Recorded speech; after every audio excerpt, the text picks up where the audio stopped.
Declarações do Presidente da República esta manhã à Rádio de Cabo Verde, olhando para esta crise na Ucrânia, esta guerra entre a Rússia e a Ucrânia. E 141 países, entre eles Cabo Verde, reprovaram esta agressão brutal da Rússia à Ucrânia. Foi hoje na Assembleia Geral da ONU. O Presidente Zelensky agradeceu quem está do lado certo da história. A Leonela Borges faz-nos um resumo do que está a ser este 7º dia de invasão russa à Ucrânia. O secretário-geral das Nações Unidas, António Guterres, anunciou esta tarde a aprovação da resolução da Assembleia Geral da ONU que condena a Rússia por agressão contra a Ucrânia.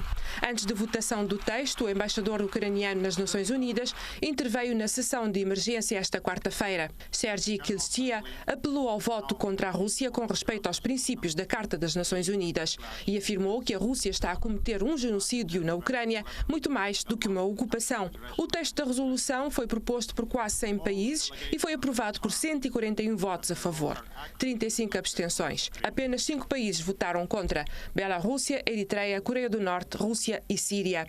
O embaixador russo na ONU, Vassily Nebenzia, alertou por sua vez que Moscou está ciente da pressão que potências ocidentais estão a colocar sobre dezenas de países para o voto a favor. São ameaças cínicas. A resolução não vai parar a ação militar e pode dar força para que nacionalistas ucranianos ampliem agressões, alertou a delegação do Kremlin. O objetivo dos autores do texto era de que um número importante de países votasse pelo apoio à resolução contra a Rússia para tentar isolar aquele país em dezenas de setores. No Conselho de Segurança, porém, essa condenação não conseguiu ser aprovada diante do veto da Rússia. Por isso, de forma inédita, em décadas, a Assembleia Geral foi convocada em caráter de emergência.